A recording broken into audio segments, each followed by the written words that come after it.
اور اللہ تعالیٰ پھر قرآن شریف میں ارشاد فرماتا ہے والا تعاس فی الارض مفسدین، اور زمین پر فساد کرتے نہ پھرنا، یعنی میری ان نعمتوں کے مقابلے میں نافرمانیاں نہ کرنا، نہ کرو جو میں نے تمہیں نعمت اپنی تمام کی ہیں، اور اس کے بدلے میں تمہیں طرح طرح کی نعمت عطا فرماتا ہوں، اور تم یہ کام کر دو، میری نافرمانی کر دو، میری نافرمانی نہ کرو، دور نہ ہو میری نعمتوں سے،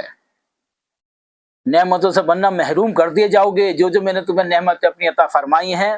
جو میں نے اپنی نازل کری ہیں، میں نے اپنے نعمتیں جو تم پر تمام کی ہیں، ان سے محروم کر دیے جاؤ گے۔ مفسرین نے اس واقعے کو کافی تفصیل سے بیان کیا ہے۔ ابن عباس رضی اللہ تعالیٰ بیان کرتے ہیں کہ ان کے پاس ایک مروہ شکل کا پتھر تھا، موسیٰ علیہ السلام نے اللہ تعالیٰ کے حکم سے اس پر اپنے ایسے کو مارا تو اس سے 12 چشمے پھوٹ نکلے،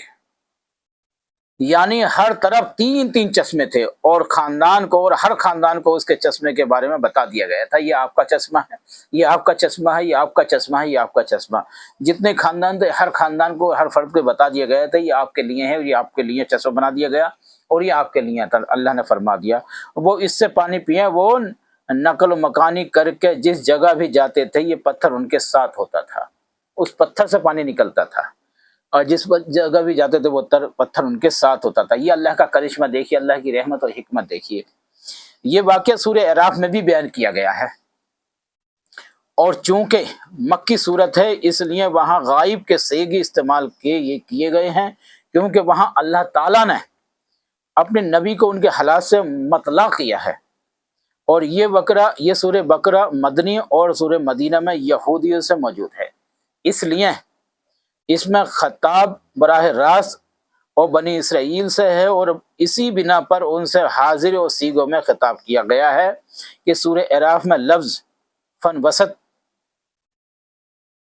فن بجسد یعنی کہ سورہ اعراف ہے 160 آیت نمبر، اور استعمال ہوا ہے جس کے معنی چشمے والوں اور جاری ہونے کے ہیں۔ جہاں پر بھی یہاں پہ فن فجرت کا لفظ استعمال ہوا ہے، اور فجرت کا چشمہ جاری ہونے کی آخری مکمل صورت کو کہتے ہیں، اس لیے اپنی اپنی جگہ پر لفظوں کا استعمال نہایت موضوع ہے، اور یہ ضروری ہے جہاں جہاں جس کا بیان جس صورت میں نازل ہو، جس پہ موضوع بیان کیا ہوگا وہیں پہ موضوع بیان کیا جائے اور وہیں پہ بات کی جائے۔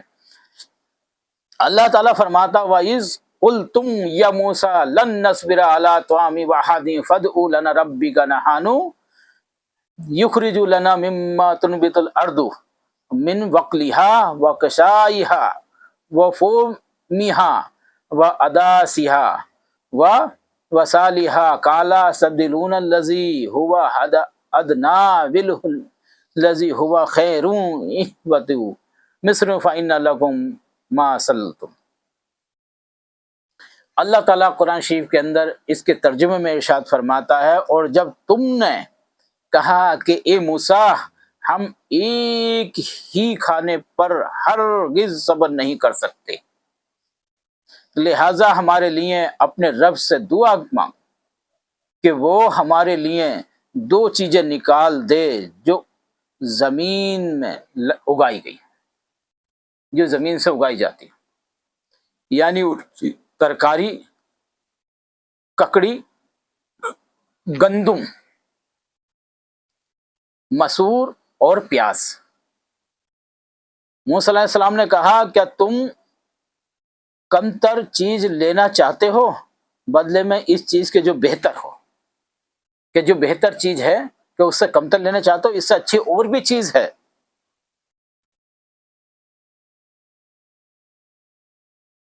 اترو کسی شہر میں تو بے شک وہاں تمہارے لیے وہی کچھ ہے جس کا تم نے سوال کیا ہے۔ جس شہر میں اترو جاؤ تو بے شک تمہارے لیے وہی چیز تیار کر رکھے جس کا تم نے سوال کیا ہے۔ من و سلوہ کے بجائے ناقص کھانے کا مطالبہ۔ اللہ تعالیٰ نے ارشاد فرمایا ہے کہ اے بنی اسرائیل تم میرے اس احسان کو بھی یاد کرو کہ میں نے تم پر من و سلوہ نازل فرمایا، جو ایک پاکیزہ، مفید، خوش ذائقہ اور آسانی سے دستیاب ہونے والا کھانا تھا، مگر تم نے اس کھانے سے منہ موڑا اور موسیٰ علیہ السلام سے تم نے اس کے بجائے ترکاریوں اور سبزی وغیرہ کے کھانوں کا مطالبہ کر دیا جو اس کی نسبت کم تر تھے۔ جو موسیٰ علیہ السلام نے فرمایا تھا کہ تم ایسی چیزیں مانگتے ہو جو اللہ تعالیٰ نے تمہیں اچھی پاکیزہ چیز دی ہے، بڑھیا چیز دی ہے، اچھی چیز دی ہے، اور تم کمتر چیز مانگتے ہو۔ تم اچھی چیز کھاؤ، اللہ تعالیٰ نے اس کے بدلے میں تمہیں اور اچھی اور نعمت عطا فرمائی ہے۔ حسن بصری رحمۃ اللہ علیہ فرماتے ہیں کہ انہوں نے سرکشی اختیار کی، من و سلبہ پر صبر نہ کر سکے اور اپنی پہلی زندگی کو یاد کرنے لگے جب وہ مسور، پیاز، ترکاریاں اور گندم استعمال کیا کرتے تھے۔ جو پہلے وہ چیز استعمال کرتے تھے وہی چیز استعمال کرنے یعنی کہ یاد کرنے لگے جو کہ اللہ تعالیٰ نے انہیں ان سے بھی پاکیزہ اور اچھی چیز دی تھی جو کہ من و سلوہ نازل کیا تھا۔ انہوں نے کہا یا موسیٰ لن نصبر علی طعام واحد فادع لنا ربک نحن لنا مما تنبت الارض من بقلها وقثائها وفومها وعدسها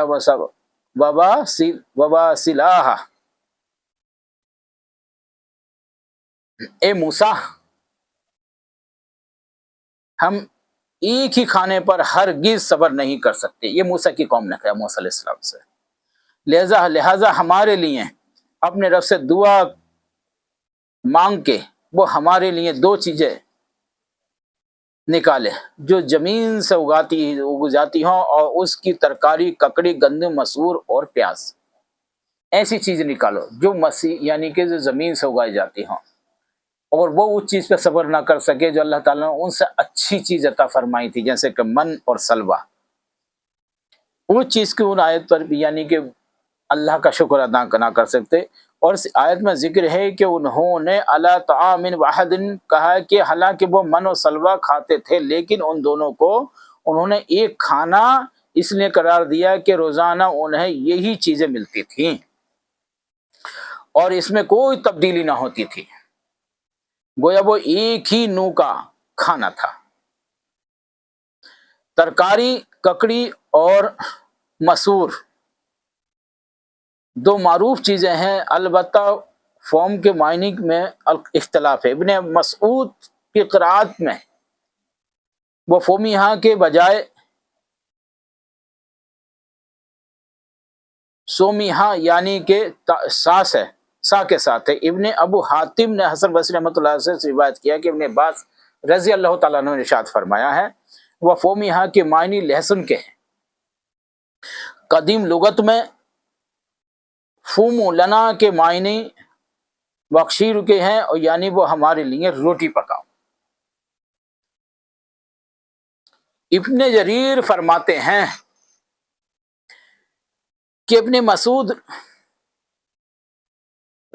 رضی اللہ تعالیٰ عنہ کی یہ قرآت صحیح ہو تو پھر یہ حروف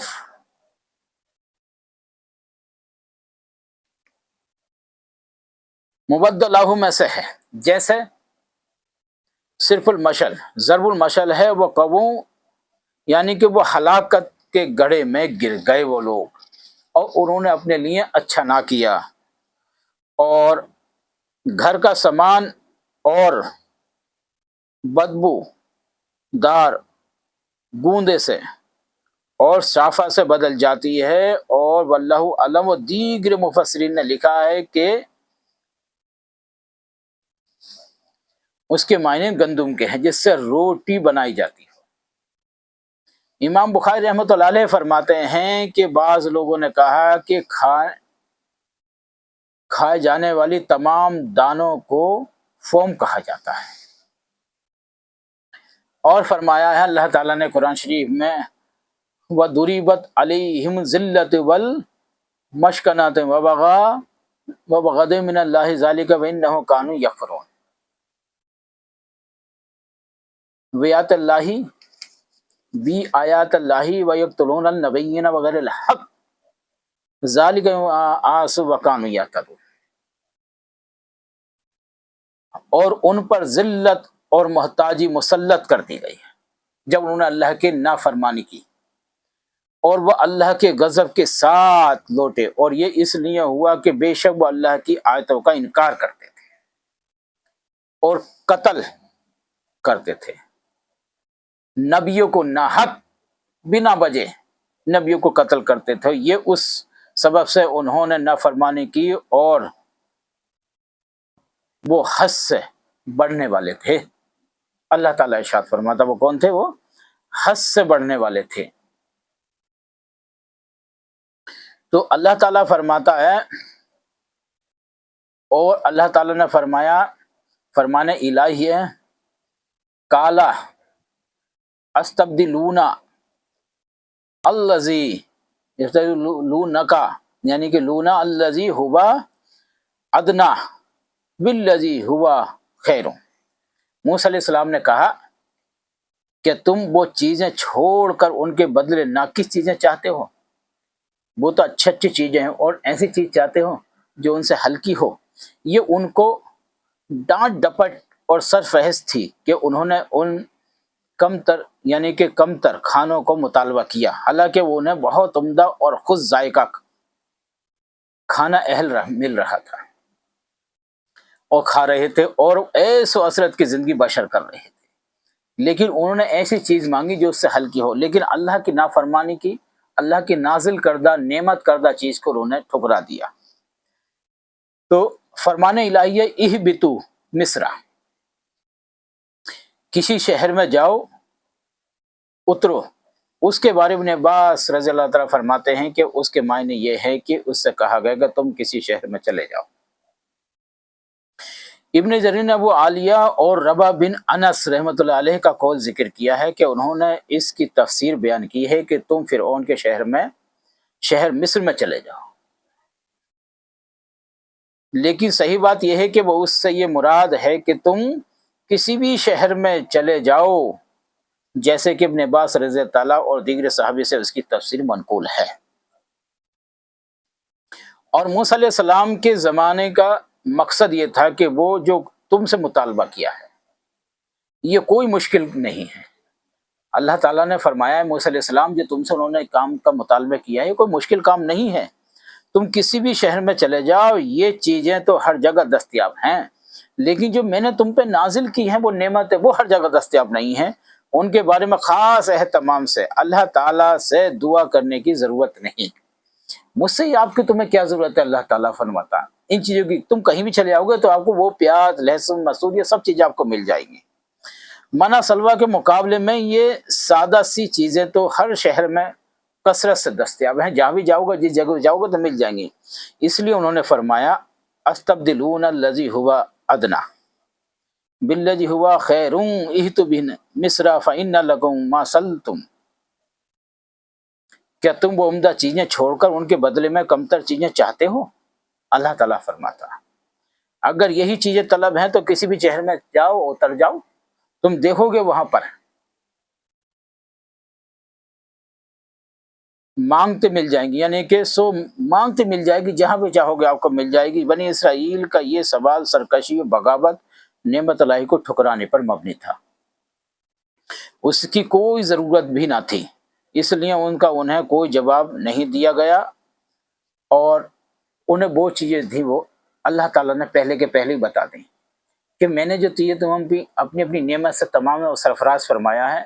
کہ تم ان سے تم واقفیت نہیں رکھتے ہو، یہ چیزیں تمہیں نہیں ملیں گی، وہ چیزیں تو مل جائیں گی جس کا تم مطالبہ کرتے ہو۔ تم دنیا میں کہیں بھی چلے جاؤ، کسی بھی شہر میں چلے جاؤ، مانگو گے تو مل جائیں گی، لیکن تمہیں جو چیز اللہ تعالیٰ فرماتا ہے ہم نے عطا فرمائی ہے وہ آپ کو چیز کہیں نہیں ملے گی۔ یہودیوں کا مقدر ذلت و محتاجی ہے۔ اللہ تعالیٰ نے قرآن شریف میں ارشاد فرماتا ہے کہ ذلت، رسوائی اور محتاجی و بے نوائی کی یہودیوں سے یعنی کہ چمٹا دیا گیا، یعنی اسے ان کے لیے شرعاً اور قطعاً لازم قرار دے دیا گیا، وہ ہمیشہ ذیل ہی رہیں گے، یعنی کہ وہ ہمیشہ ذلیل ہی رہیں گے، جو بھی ان کو پائے گا ذلیل اور رسوائی کرے گا، اور وہ خود بھی ذلیل اور رسوائی ہی ہیں۔ اللہ تعالیٰ کا یہ فرمان ہے۔ حسن بصری رحمۃ اللہ علیہ نے فرماتے ہیں کہ اللہ تعالیٰ نے انہیں ذلیل و رسوا کیا ہے، لہٰذا ان کے لیے کوئی عزت نہیں ہے۔ کس کی عزت نہیں ہے؟ یہودی و نصارہ کی۔ اللہ تعالیٰ نے مسلمانوں کے پاؤں تلے ذلیل و رسوا کر دیا تھا، مسلمانوں نے ان سے جزیہ بھی وصول کیا تھا۔ اور ابو عالیہ ربی بن انس اور سیدی کہتے ہیں مسکنت، اس کے معنی فاقے کے ہیں۔ عطیہ اوفی کہتے ہیں کہ اس کے معنی خراج کے ہیں، اور ارشاد باری تعالیٰ ہے بَبَوْں وَغَضَبٌ مِّنَ اللہ، اس کے معنی ضحاک نے یہ بیان کیے ہیں کہ وہ اس غضب الہی کے مستحق قرار پائے جنہوں نے اللہ کی نافرمانی کی۔ ابن جریر فرماتے ہیں کہ اس کے معنی یہ ہے کہ ہم وہ اللہ کے غضب کی طرف پلٹ آئے، لوٹ آئے اللہ کی غضب کی طرف، اور انہیں اللہ تعالیٰ کا احسان یاد نہیں رہا، اللہ کی نعمت کو بھول گئے اور اسے جھٹلا دیا۔ اور باقا فعل خیر یا شر کے ساتھ مل کر ہی استعمال ہوتا ہے، جیسا کہا جاتا ہے کہ واہ، یعنی کہ اس نے بے شک چاہتا ہوں کہ تم میرا اپنا گناہ اپنے سر لے، یعنی وہ تو جنہوں کے گناہوں کا بوجھ اٹھائے ہوئے لوٹے گا، سارا گناہ تیرے کی طرف سے اس پر غضب مسلط ہو چکا تھا، اور اللہ تعالیٰ کی ناراضگی ان کے لیے واجب ہو گئی تھی۔ تو یہ بات سمجھنے کی ہے کہ اللہ تعالیٰ سے وہ اللہ تعالیٰ ان سے ناراض ہو چکا تھا، اور اللہ تعالیٰ کی وہ نافرمانی کر بیٹھے تھے۔ کوئی بھی انسان ہو، جنات ہو یا کوئی بھی شے ہو، سب اللہ تعالیٰ کی تسبیح، اللہ کا ذکر، اللہ کی عبادت اور ریاضت کرتے ہیں۔ اللہ نے جو عطا فرمایا اس کا شکر ادا کرتے ہیں، اور جو نہ عطا فرمایا اس کا بھی شکر ادا کرتے ہیں، اور جو نہ عطا فرماتا اس پہ صبر بھی کرتے ہیں، اور جو چیز عطا فرما دے اپنی رحمت سے تو اس کا شکر ہی شکر ادا کرتے ہیں۔ یہ اللہ تعالیٰ کی نعمت ہے اور اس کی عظمت ہے۔ ہمیشہ یاد رکھو، کسی بھی حال میں کہیں بھی رہو، جو ہم اللہ نے عطا فرما دیا بس اس پہ اللہ کا شکر ادا کرو، اس کی شان اور عظمت بیان کرو، اس کی تسبیح اور اس کی عبادت بیان کرو، نہ کہ اس سے پلٹ جاؤ اور جو نبی نے فرمایا ہے اس کہنے کو چلو۔ لیکن ان لوگوں نے سب کچھ الٹا کر دیا۔ اللہ تعالیٰ نے جب اتنی اچھی اچھی چیزیں عطا فرمائی تو انہوں نے ادنا سی چیزوں کی مطالبہ کیا موسیٰ علیہ السلام سے، جو کسی بھی لائق نہ تھا، اس لائق نہ تھا۔ بہرحال اللہ تعالیٰ کی انہوں نے سخت ناراضگی لی، اور اللہ تعالیٰ نے ان پہ غضب الہی اپنا نازل فرمایا، ان پر عذاب عطا فرما دیا۔ تو ناظرین کرام، جہاں بھی رہو اللہ سے دعا کرتے رہو، اللہ کے فرما برداری کرتے رہو۔ پتہ نہیں کب وہ کہاں کس جگہ اللہ کی نافرمانی ہو جائے۔ یا اللہ ہم ان نیک لوگوں سے عطا فرما دے جو تیرے قرب خاص میں داخل ہیں، جن پہ تیرا اپنا کرم، جن پہ تیرے فضل، جن پہ تیری رحمت نازل ہے، نہ کہ ان میں عطا فرما جن پہ تیرا غضب نازل ہے۔ مولا کریم، جو تیرے قرب خاص بندے ہیں ہمیں اس میں شمار عطا فرما دے، ہم پہ اپنا انعام، اپنا کرم، اپنی فضل، اپنی رحمت، اپنی حکمت عطا فرما دے مولا کریم۔ امید ہے انشاءاللہ ناظرین کرام یہ آپ کو ہماری ویڈیو پسند آ رہی ہوں گی انشاءاللہ، تو ہماری ویڈیو کو بس زیادہ سے زیادہ شیئر کرتے جاؤ، سبسکرائب کرتے جاؤ، لائک بھی کرتے جاؤ۔ انشاءاللہ تعالی ہم پھر مزید نئی اور ویڈیوز کے ساتھ آپ کو پھر ملیں گے انشاءاللہ تعالی۔ جب تک کے لیے اجازت۔